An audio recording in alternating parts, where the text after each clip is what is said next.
네,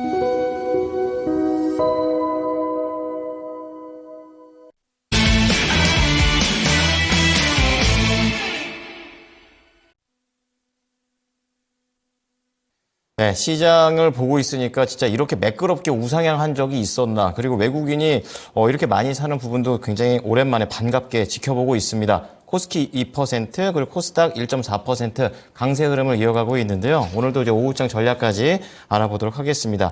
김명일 전문가 나오셨습니다. 어서 오십시오. 안녕하십니까. 네. 시장이 참 좋습니다. FOMC 항상 얘기 좀 해주셨는데 이 부분과 관련해서 어떠한 좀 의견들을 갖고 계십니까? 네, 일단은 뭐 이제 매파적인 부분으로 좀 진행이 되지 않을까 생각을 했는데 네. 그래도 이제 연준이 드디어 좀 약간 눈치를 좀 찾은 것 같아요. 그러게 말이에요. 예, 어느 정도 네. 긍정적인 이야기를 해줬고 시장도 긍정적인 평가를 해줬습니다. 그래서 일단은 FOMC 긍정적 마무리, 성장주의 시작이다. 약간 오늘 이렇게 좀 주제를 정했거든요. 그러시군요. 네, 그러니까 FOMC가 이번에 특히나 좀 중요하게 여겨졌던 부분이 일단 최근에 CPI와 PPI가 조금 높게 나왔잖아요. 그래서 이번에 금리 인하에 대한 기대감을 조금 많이 낮춰놓을 수가 있겠다. 그러면서 원래 기대했었던 게 6월달 금리 인하 시작해서 연내에 3번 정도 금리 인하를 진행을 할 것을 시장을 기대를 했는데 네. 아무래도 2번으로 좀 줄어들지 않을까라는 우려감이 있었거든요. 맞아요. 그런데 이번에 이제 딱 뚜껑 까보고 보니까 예, 연내 이제 3회 할 것으로 예측이 되고 있고 네. 또 이쪽에 또 많이 연준 인사들이 좀 많이 몰렸더라고요. 연내 3회 하는 것에. 그렇군요. 그래가지고 연내 3회 충분히 기대할 만하고 그러면서 6월달 금리 인하에 대한 부분도 상당히 여러 발언들이 나왔습니다. 인플레이션이 이제 자연스럽게 2%대로 이제 내려갈 거다. 약간 이러한 표현들을 했거든요. 네. 그래서 인플레이션이 자연스럽게 2%대로 내려가게 되면 지금 연준의 스탠스는 이제 인플레이션 어느 정도 좀 자리 잡고 있으니까 2%대 딱 내려가기만 하면은 금리 인하 딱 우리가 해줄게. 약간 그쵸. 이러한 스탠스인 것 같거든요. 예, 그래서 뭐 결론적으로 연준은 이제 완전하게 금리 인하 시기를 2%대 내려가는 그런 식으로 좀 특정 짓고 있구나. 그리고 그 부분은 자연스럽게 진행이 될 것 같다. 약간 이제 이렇게 평가를 할 수가 있을 것 같습니다. 네. 그러면 이제 우리가 좀 기대할 수 있는 게 결국에는 이 유동성이 확보가 된다라는 거잖아요. 돈이 더 늘어난다는 얘기죠. 그렇죠. 예. 그러니까 예전에 코로나 이후에 부양책이 펼쳐질 때 시장이 어마어마하게 상승이 나왔었잖아요. 네. 그때 당시에도 결국에는 이 부양책이 펼쳐지면서 시장의 유동성이 폭발적으로 증가하니까 결론적으로 이 기술주나 성장주가 엄청나게 상승이 잘 나왔던 겁니다. 물론 그러한 그림을 기대하기는 어려울 수가 있겠죠. 근데 그림은 그냥 컨셉은 비슷하다라는 그렇죠. 거죠. 예, 그런 이제 틀은 좀 비슷하다라는 네. 부분을 생각을 해주시면 될 것 같아요.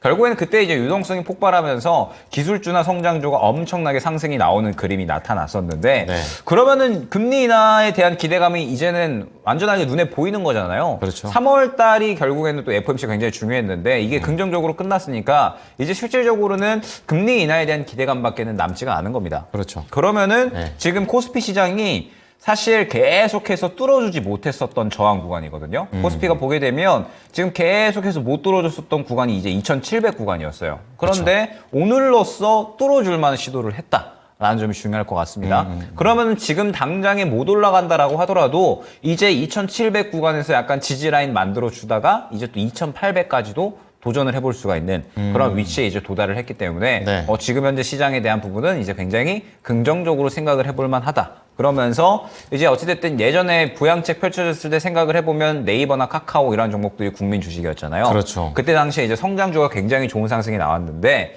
올해 같은 경우에는 그때와는 그림이 다를 겁니다. 성장주라고 하면 다 올라가는 그림이 나왔는데 올해 같은 경우에는 확실하게 성장 키워드 갖고 있는 종목들을 잘 보셔야 돼요. 네. 예전만큼 이 유동성이 한 번에 확 폭발하는 게 아니기 때문에 한정된 쪽에서 어찌됐든 상승이 나올 거거든요. 그러면은 이제 뭐 반도체 쪽에서도 지금 현재 이 시장에서 주목받는 키워드들, 그 다음에 뭐 2차전지 같은 쪽에서도 지금 현재 주목받는 키워드들, 뭐 반도체 같은 경우에는 뭐 CXL이든 뭐 누령 오픽이든 여러 가지가 될 수 있겠죠. 네. 2차전지 같은 경우에도 하반기에 이제 이 4680 배터리, LG 에너지솔루션이 이제 또 양산을 시작하는 4680 배터리라든지 네. 아니면은 지금 이제 올해에도 추가적으로 실적이 좋게 나올 수 있는 뭐 장비 쪽이라든지 아니면 뭐 나노신 소재, 뭐 이제 뭐 도전제라든지 이러한 쪽들로 해서 올해 확실하게 좀 성장을 할 수 있는 쪽으로 지켜보시면 올해에는 여러분들이 분명하게 어느 정도 이 긍정적으로 돈을 벌어갈 수 있는 예. 그러한 장이 되지 않을까 생각을 하고 있어서 확실하게 성장할 수 있는 쪽에 좀 포커스를 맞춰서 지금부터 매매 준비를 해주셔야 된다 말씀을 드릴 수 있을 것 같습니다. 주식으로 돈 벌 때입니다. 예, 올해가 좀 기대가 되고요. 자, 그렇다면 전문가께서 보고 있는 섹터 오늘은 어떤 거 보십니까? 사실 오늘 저는 제약바이오를 오히려 좀 제일 좋게 봤어요. 아, 그래요? 네, 반도체 말고도. 말고요? 네, 네. 왜냐하면 반도체 같은 경우에는 오늘 좀 상승이 나오기는 했는데 네네. 어제 좀 탈 거리라는 생각을 했습니다. 아. 네, 그러니까 오늘 같은 경우에는 사실 약간은 타기에는 조금은 아쉬운 구간이었어요. 왜냐면은 뭐 삼성전자 같은 경우에도 어제 한 번에 좀 확 밀어 올려주는 움직임이 나타났고 네. 오늘은 약간 이제 이 이전 79,000전자 구간이 이제 또 전고점 구간이거든요. 그래서 이제 왔다 갔다 하는 움직임이 나오고 있고 전체적으로 보면은 반도체 종목들이 상승이 나오다가 약간 좀 차익 실현이 나오는 그림이 조금씩 나오고 있어요. 네. 그래서 아직까지 이제 종목들이 전체적으로 좀 전고점 이제 부근 근처까지 와 있기 때문에 높은 위치거든요. 그러다 보니까 이제 또 이 고점 부근에 대해서 약간의 부담감을 좀 느끼고 있지 않나라고 맞아요. 생각을 합니다. 네. 그래서 오히려 반도체 같은 경우에는 이제 어제까지 잡으신 분들에게는 이제 즐기실 수 있는 구간이 될 텐데 오늘 따라 타신 분들에게는 약간의 또 살짝 리스크 관리 조금 해주셔야 되는 구간이 아닌가라고 생각을 하고 있어요. 네. 반도체 같은 경우에는 아까 제가 또 이제 점상 방송을 하고 왔는데 아, 예. 예, 지금 이제 업황 회복에 대한 기대감도 이제 분명하게 있거든요. 그러면서 지금 이제 전공정이나 후공정 쪽들도 지금 상승이 좀 나오고 있어서 예전에 새롭게 또 봤던, 예, 네. 상승이 좀 나올 수 있는 그동안에 좀 주목받지 못했었던 왜냐면 마이크론이 또 이번에 실적이 잘 나왔잖아요. 맞아요. 그래가지고 업황이 회복된다는 뜻이니까 이제 그동안에 주목받지 못했었던 쪽들이 어느 정도 상승이 나올 수 있다 생각을 해주셔야 됩니다. 그래서 이제 제약 바이오 쪽을 본 거예요. 왜냐면은 지금 이제 일본에서 이야기가 계속 나오고 있잖아요. 이제 전염병에 대한 이야기. 그러면서 오늘 오히려 저는 좀 진단키트 쪽을 좀 좋게 봤습니다.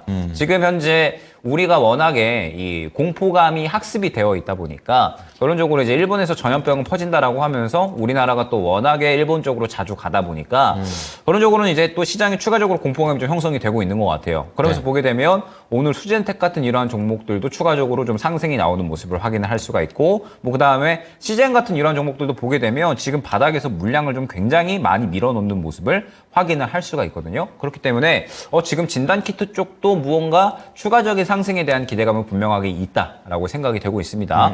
그 다음에 지금 최근에 또 이제 여러 가지 좋은 이슈 갖고 있는 종목들, 뭐 비만 치료제라든지 지금 이제 어제 같은 경우에도 한국 BNC 같은 이런 종목이 추가적으로 또 상승이 나왔는데 오히려 오늘은 제약 바이오 쪽이 조금 더 이제 좋지 않았나. 오히려 좀 매매하기에는 저는 이제 그렇게 생각을 하고 있고 반도체 같은 경우에는 저는 오히려 지금 상황에서는 이제 좋아질 종목들이 좀 많이 있을 거거든요. 그래서 새롭게 올라올 수 있는 종목들하고 그 다음에 약간의 이제 눌리는 구간을 조금 기다리셨으면 좋겠어요.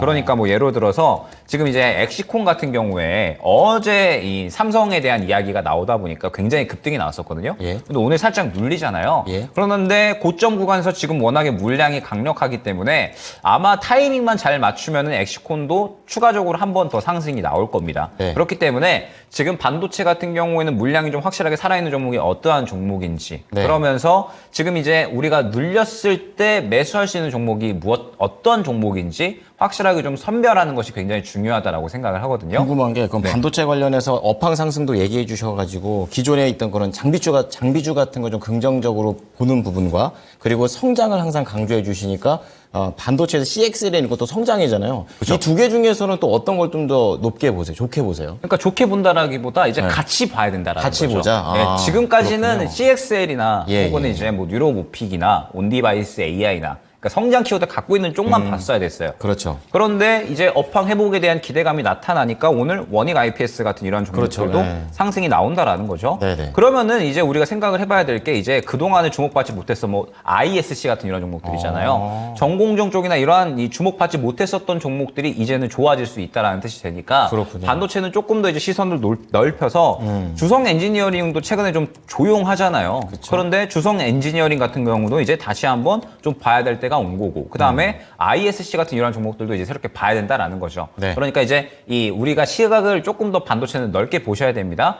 올해 이 상반기 그러니까 이제 3월달 1분기가 지나갔잖아요, 거의 다. 1분기까지는 이제 반도체는 완전하게 성장 쪽에 좀 많이 몰려 있었다라고 한다면 네. 이제 업황 회복 기대감까지 생겨났으니까 전공정, 후공정까지도 전체적으로 좀 봐야 되는 섹터군이 되어버렸다. 그리고 종목을 조금 더 많이 보셔야 돼요. 그러면서 이제 상대적으로 아직까지 좀 덜 올라온 종목이 뭐가 있을까? 요거를 이제 한번 보셔야 되고 그다음에 최근에 이제 성장 쪽에 대해서 이야기가 많이 나왔던 종목들은 약간의 좀 눌림을 기다리셔야 된다라는 거죠. 지금 보게 되면은 말씀드렸듯이 싹 다 이 전고점 구간 혹은 고점 구간에 있기 때문에 신규 접근하기에는 상당히 좀 부담스러워요. 그렇기 때문에 이제 이런 종목들은 약간의 좀 눌리는 구간이 나타나 줘야지 매수하기에 매력적인 구간이 되는 거지. 어떤 종목인가요? YIK입니다. 네네. 그래서 이런 종목들은 좀 눌려줘야지 매수하기에 좀 매력적인 구간이 되는 거지. 지금은 상당히 좀 부담스럽다라고 생각을 하고 있거든요. 네네. 저 같은 경우에는 이런 종목들은 오히려 괜찮아요. 왜냐면은 뭐 그냥 데이 트레이딩 하면 되니까. 짧게. 그래서 단기 매매하는 사람들은 괜찮은데 만약에 그렇지 않고 약간의 좀 담아가는 매매를 하시는 분들은 네. 조금 이제 위험한 위치가 될 수가 있거든요. 그렇기 때문에 이러한 종목들은 전체적으로 한번 이 눌리는 구간을 좀 기다리시는 게 좋지 않을까. 이렇게 이제 안내를 드리고 반도체는 이제 앞으로도 계속해서 좀 봐야 되는 섹터군이 될 것 같아요. 워낙에 좋은 이야기들이 많이 나오고 있어서 이제 이 힘이 확실하게 좀 들어가는 종목이 어떠한 종목이고 올해 확실하게 좀 성장하는 종목들, 회복하는 종목들이 좀 어떠한 종목들이 있는지 계속해서 좀 지켜봐야 될 것 같습니다. 네, 자 오늘은 주도주에서 반도체 조금 더 선택의 폭이 넓어졌고요. 제약바이오에 대한 그런 관점까지 들어봤습니다. 오후장 전략 포인트 잡고 마무리 지을게요. 이제 성장주가 좀 돌 거다라고 말씀드렸잖아요. 네네. 지금 시장이 1분기가 지나갔습니다. 1분기가 지나갔고 FOMC까지도 끝이 났기 때문에 이제 종목들이 새롭게 또 출현을 한다라고 생각을 하셔야 돼요. 이제 FOMC가 끝났기 때문에 매매하기 좋은 환경이 나타나고 그러면은 이제 또 새롭게 수급이 들어가는 종목군들이 나타날 수밖에 없겠죠.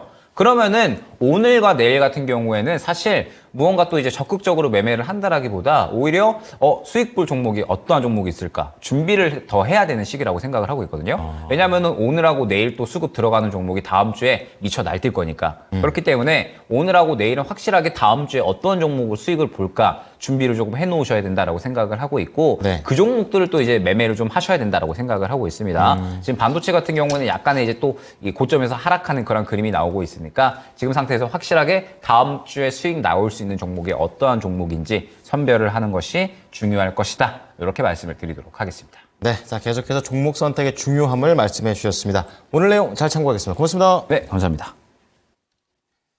네, 전략 포인트 김영일 전문가였습니다. 지금까지 투자 판단에 도움이 될 수 있는 정보를 제공해 드렸습니다. 하지만 특정 종목의 상승과 하락을 보장하지는 않으니까요. 참고해 주시기 바랍니다. 오후장에도 수익 많이 내십시오. 고맙습니다.